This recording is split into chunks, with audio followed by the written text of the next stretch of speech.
And we're not going to talk about a pay-per-view or a tournament bracket or a tier list. Mhm. We're going to have thoughts on arguably one of the best episodes of a little known wrestling TV documentary series called Dark Side of the Ring. What is Dark Side of the Ring, Tyler?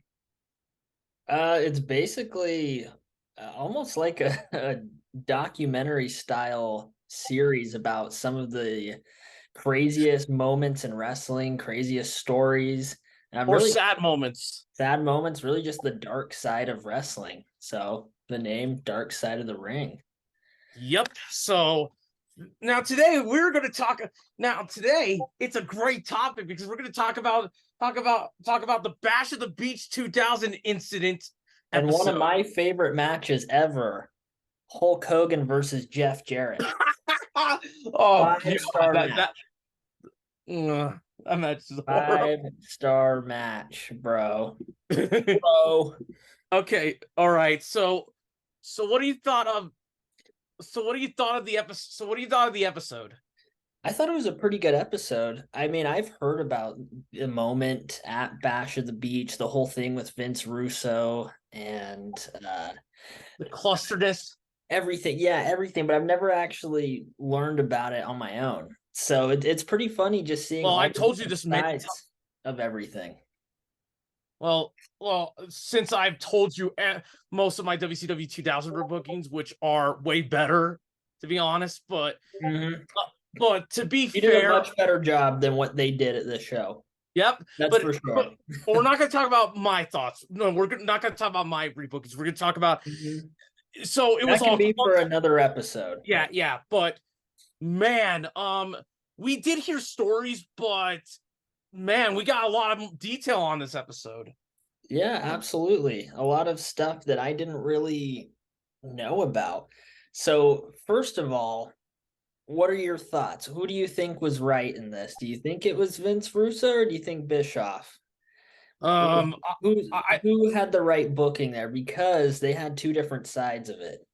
Right, but to me, I thought the episode was great. To be fair, I think to be fair, like the thing, I still think Russo's a terrible booker. I think Eric is hit and miss as a booker. Like you can tell, like some ideas work, and other times his ideas are just not there. Mhm. And to be fair, like you could tell, like these two styles didn't clash. But to be fair, I think I'm just gonna say this: both sides are wrong, both sides are right. That's it. Yeah, it's kind of hard to book when you have Hogan involved and he has that contract where he gets to decide what happens. I, I, So there's three different people trying to create the outcome of this match and no one's on the same page. And and ultimately Hogan has the say. yeah, and it's so okay. If I just don't get why it's okay to give your pro wrestlers creative control contract, Mhm. it's fine. But it's like if you're not doing, but it's like with Hogan, it's like he just doesn't want to put anybody over or Mhm. like that. And it's so Well, it seemed like he was drawing the most money for him at the time. So, yeah, yeah, but other wrestlers were doing it, so it feels like mhm. Yeah, it's just tricky. I mean, I don't know if anyone signs contracts like that anymore because except of what Brock Lesnar. happened. Although Brock Lesnar, no, I'm just kidding, I don't know. Maybe Brock. I'm not sure about his but contract. I'm just saying it's like great to me when they described it. It's like it's so clustery. It feels like everybody's just not getting along. Everybody's bitching Mm-mm. and moaning. And it just And WCW is already kind of on the downslope anyway during this yeah. time. So I that mean, was almost like the the, final straw. One of those things uh, that was like, okay, no, the final time to straw was tune out. no, the final straw was that triple threat match in New Blood Rising. We'll get to one day, and I'll Yeah, yeah. roast. Yeah, that was it. But this was kind of this is the initial like snowball effect. It started off and then it just kept getting worse and worse. Worse And and this is worse one and of worse, those worse stops here. oh, But okay. let's go to the match itself. So I mean, there was two different sides, of course, but it's still confusing.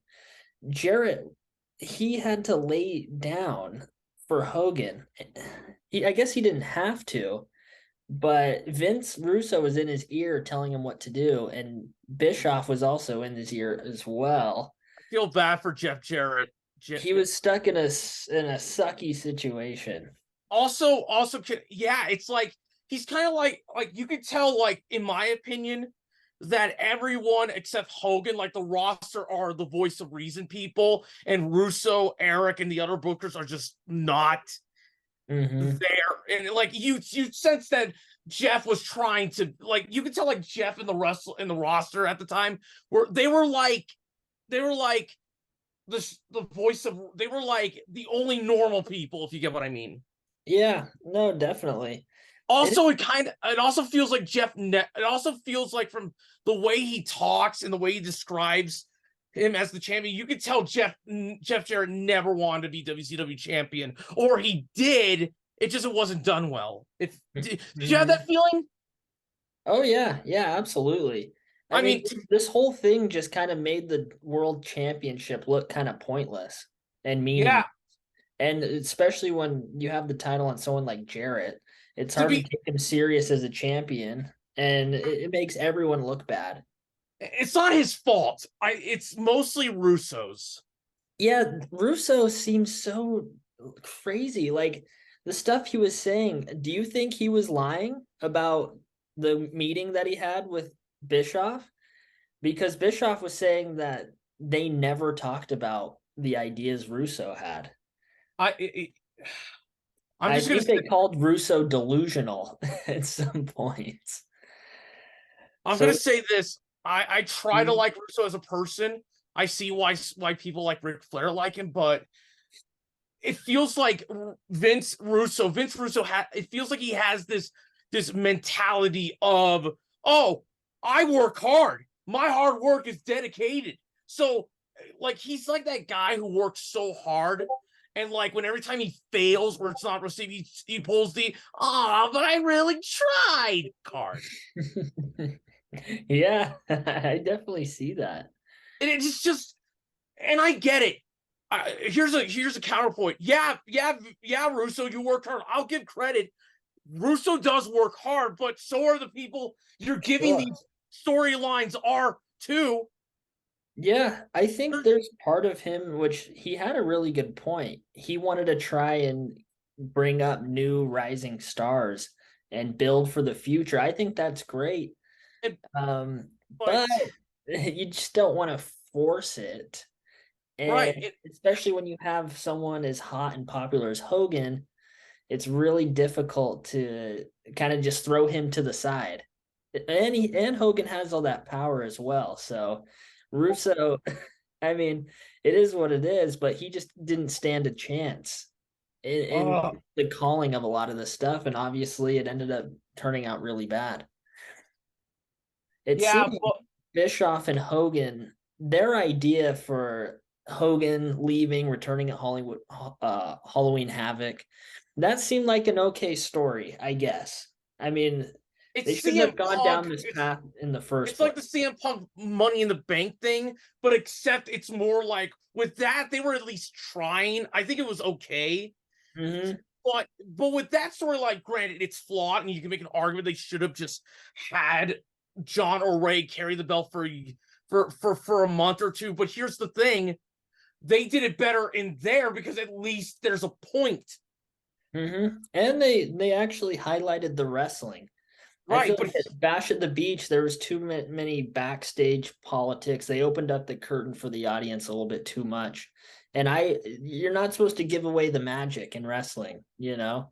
You're supposed to keep the secrets and the tricks to it's okay. yourself, to the wrestlers. And I think they kind of pulled back the curtain too much. That's the problem with Russo. When I don't think Russo is very. I don't mind self awareness in pro wrestling where wrestlers are admitting using terms, whatever. But it's like with Russo, it's like he's like, when he does it, it's like he has to reveal every detail, and it gets so annoying. Which is, you can tell that Russo wants to reveal everything. Which, okay, fine, but can you do it somewhere else? And it's just, Hmm. and it's like with Russo. that's why that triple threat match in the New Blood Rising sucked, because he revealed everything Mm-hmm. thing. To me, with Russo, it's like he revealed too much. And Yeah, and and that's when like every one of the worst crimes you can commit in wrestling. and it's like, it's fine to be self-aware, but when you're so self-aware to the point you don't care anymore, or you don't, it's just annoying. He doesn't know how to make it. With Paul Heyman, if Yeah. you're huh? Oh, I was just agreeing with you. If you know how in ECW 2000, which is much better than WCW, with ECW 2000, at least with Paul Heyman, at least Paul Heyman just lets them use terms. That's Mhm. it. Yeah, absolutely. Russo, Russo, nope. He has to reveal every bullshit. It It, seems like he was trying to sabotage WCW on it kind purpose. of Like felt like that. I kind of felt how like that. how do you make decisions that bad? Like you have to be like trying to sabotage the whole company. Like, you It's gotta put just an honest bizarre. effort. Yeah, it's so weird. So It's what did like, you think about his promo when he came back out? oh, So okay, okay. he comes back and cuts that promo totally off script, off everything, which this made me remind me of Kenny Omega's finisher, the one-winged angel. No one kicks out of that, but nothing's stopping anyone from actually kicking out. But that's kind of a respect thing and just respecting the sport of wrestling. That's like if Omega hit the one-winged angel on Russo and Russo kicked out. No one kicks out of that, but let's say he did. That's what he did out in the ring. He went out there, went against everything, and cut a promo, and completely just trying to expose everything they were doing, which apparently he said was all part of the plan. I don't. You know, when he said that, I was like, no, you know what? No, that is not it. Here's what I think. I think I think to me, Hogan and Eric were just Hogan and Eric were doing what they were doing. Russo Mhm. was just mad at Hogan and Bischoff, Mhm. Bischoff and Bischoff, and he felt like, you know what? Well, and to be fair, like, okay, you know what? I'm not going to be fair. I am not. Just try. Yeah. Okay, it feels like it kind of feels like bad improv. Mhm. But Russo's, oh man, it It's just feels. crazy that he went out there and cut that promo and then claimed that that was all part of the plan. It's like, That was what no. he wanted. I was like, no, yeah, he's lying. He's lying. And even Bischoff said he was a liar. Dude, it's, I mean, he blames everyone but himself. That's true. Yeah, he doesn't take accountability for it. Yeah, he just feels like, well, they didn't do wrong. It's like, dude, you're the freaking booker. I know you're not the owner, but it's your show now. Be better. But Mhm. anyways, And then even Lance. it Sorry. was crazy that Hogan ended up trying to get it in court, this whole situation. Oh my god, that And that was. was just a whole nother mess as well for everyone, especially Hogan. Oh god, oh man, like, That was tricky because it kind of blurs the lines between reality and pro wrestling and the things that goes into it. my That's dude. when Russo is sneaky and lying, and he's using his on-screen character name to his advantage, and that's just a crappy thing I when they I brought it to court. I don't. This whole thing is clustered, Hmm. and my brain hurts. I think with Russo, to me, I think he's just not there. He doesn't. But okay. What did you think about the decision to have that match against Jarrett and Booker at the end? I'm going to Because say this.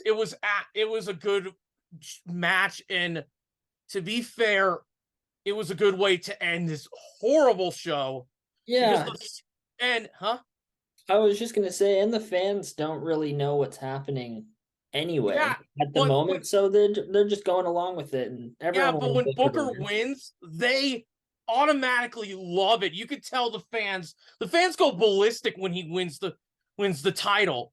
Yeah, he got a good pop. People right, were definitely ready for that. right, and it's like when I watch that moment now, with all behind all the bullshit, do I feel like feel like this is very genuine. This is happy. I'm going home happy, and the match was good. It had flaws, Hmm. but and Booker's expression that that his journey has all led to this, and he will become one of will become the future 5-time WCW champion, and Hmm. this is a good way to end this god awful show.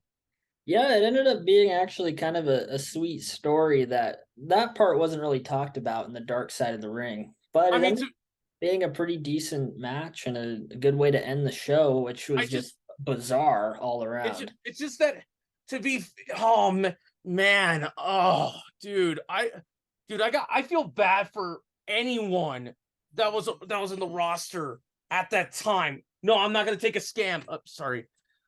Okay, but okay, I just feel.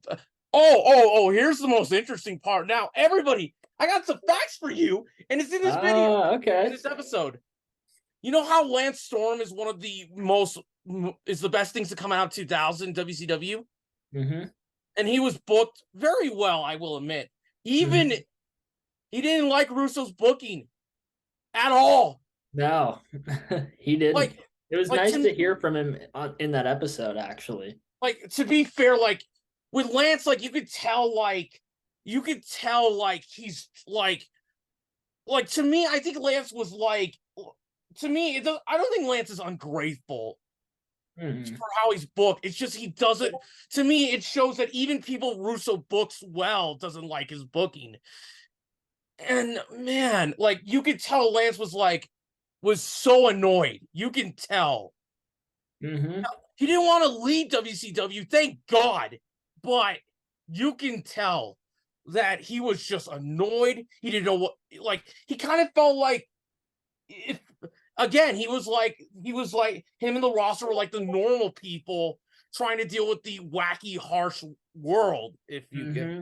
oh man, dude, That it's like, must have been weird being a wrestler during this time, especially like a mid card guy in the back.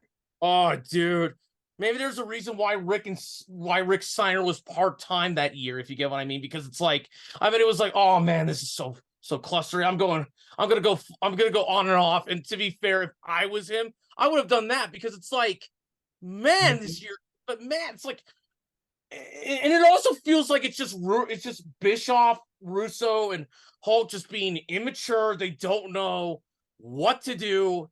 And to be fair, I get booking is not easy. Trust Mhm. me. But it feels like you're watching the most immature people put on a wrestling show. Yeah, that's a good point. Yeah, It's just absolutely. that's the thing. And it's like it's to me, that's what it feels like. It feels like Russo's not going to take responsibility. Eric is trying, but I don't know. Hogan wasn't Mhm. interviewed, which would have made it worse. But ah, Yeah, dude, I don't even know what would have happened if dude, Hogan my was interviewed. head, dude. Oh man, So ah, yeah, this is terrible. I honestly didn't watch. I haven't seen the entire pay-per-view. Is there any other matches on there that's worth watching? Booker T did double duty in that show. Oh, did he? Yeah, Who he else did he wrestle? Chris Canyon. Oh, did he? Yeah, Oh, okay. Chris Canyon is an underrated wrestler, one of the best WCW wrestlers, and Hmm. he is a wrestler ahead of his time. He and Booker's match was really good. Also, Juvi and Chavo for the cruiserweight title was good, but man, like even without this would have still been a bad pay per view. Hmm. Oh, Really? just but I'm just saying, dude, I'm gonna admit something to you. Like, if I ever become a booker and we become wrestlers and I want to book, be part of the booking commission or be the head booker, I am not gonna be this difficult. I am not going to be like what Russo and Eric do. I'm not gonna, I Yeah. gotta get along with people. I got to Yeah, it's kind of funny what they talked about in that. I think Bischoff was talking about how I think Russo got let go or Bischoff, one of them did, maybe they both did, but they brought him back to work together on creative And he said they're like the two just most opposite people when it comes to their creative direction. And they said True. they put them together and they tried to make the best of what they could. That just doesn't go well. When two No, people hate no, each other trying to be creative, I don't no, know how that can be productive at all in like making a wrestling show. to me, like to be fair, like it's just when when I with Roos, when I was booking WCW 2000, rebooking it, I just made Russo just a general a manager character and stuff like that. But it's like, to be fair, like okay, I'm just scrambling. But the thing is like I don't hate Russo's manager character at all. I do think that he, with the right booking, he could be a good manager character, but he was not. And it just felt like it's bad enough that you're seeing him as a manager character, but when he's like breaking character and telling everybody, it's like it's so confusing. It's like Mhm. I don't even know what's going on. It's like, it felt like Russo just didn't. It felt like, to me, it's like, oh, I feel bad for. I got more respect for Jeff Jarrett now because, man, Mhm. I feel bad for him. Yeah, he was I feel, put in a tough situation. There wasn't dude, really a good dude, way it's out like of he it. was put in the most awkward position you could ever think of, and it's just I know. What is he supposed to do?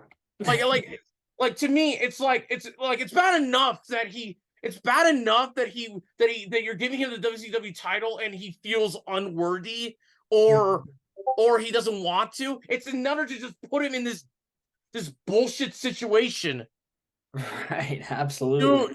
Dude, it's like, oh man. And to be fair, maybe there's a reason why Jeff made himself, why he put why he had so many long days as NWA champion. Maybe this was his way of, nah, it's just a theory, Yeah.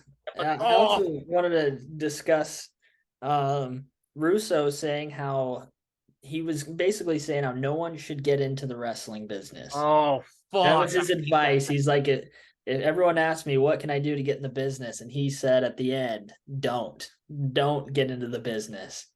I was I That's was terrible advice, Vince. It's like, great, great, great. He doesn't care anymore. It's like, Yeah, exactly. It's like, wow. it's like, if you want to be in the wrestling business, that's fine. But Yeah, here's it can be my a great advice. thing. Here's my advice. Hmm. If you want to get into the wrestling business, you have to get along with everyone. You cannot be difficult to work Hmm. with. And Russo is that guy, and so is Hulk and Eric. Yeah. It It's seems just, like Hogan must be difficult to work with in yeah, general. It seems like dude.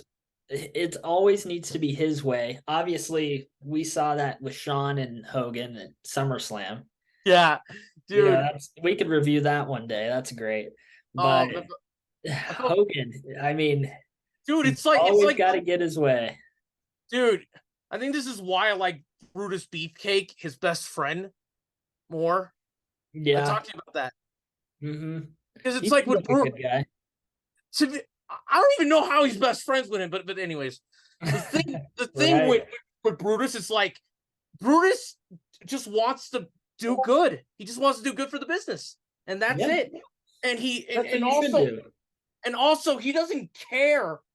He doesn't mind putting people over. Like, let's use an example. If he was like WCW champion, and someone says, "Hey, can you put me over in a match, even though you're the champion?" He would have been like, "Oh, cool, I'll do it." Like, he's so all right with it. But with Hogan, it's like he has to make a bitch fit about, oh, I gotta put people over. It's like, dude, it's the business.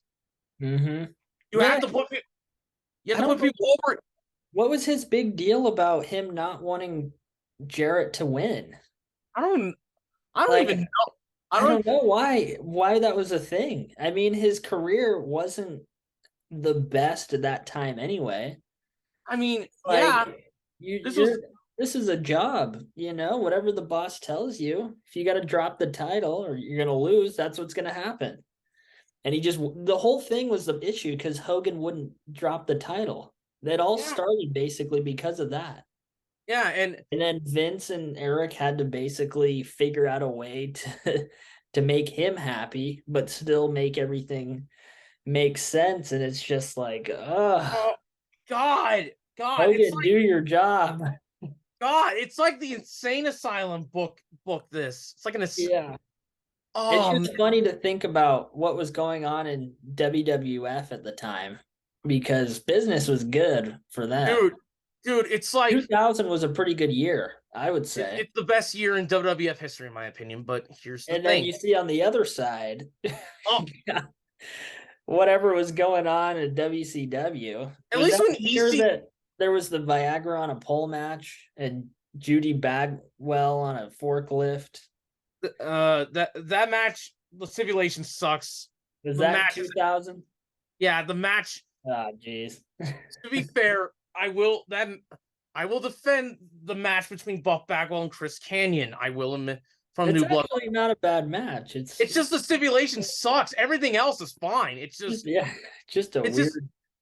just it's just the stipulation sucks. It's like, and yet this gets more attention than that god awful triple threat match. But that's a different story. But the thing, Yeah, I think it would be really fun to do a WCW match stipulation bracket. uh, There's a lot of weird ones. oh, dude, WCW 2000 was not good at stipulations. I know that's why it would be a funny bracket. Oh no, I'm not gonna. I want my sanity, man. I don't want to lose. I think it could be kind of fun. Painful, but yeah. And also the lighting in this episode was good. I saw Dave Meltzer. He kind of looks like a brown-haired Lex Luger. Yeah, I could see that a little bit.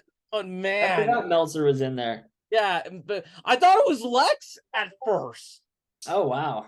but it wasn't. And oh man, Yeah, dude, Meltzer gets a lot of heat. It seems like a lot of people don't like him. I'm pretty sure.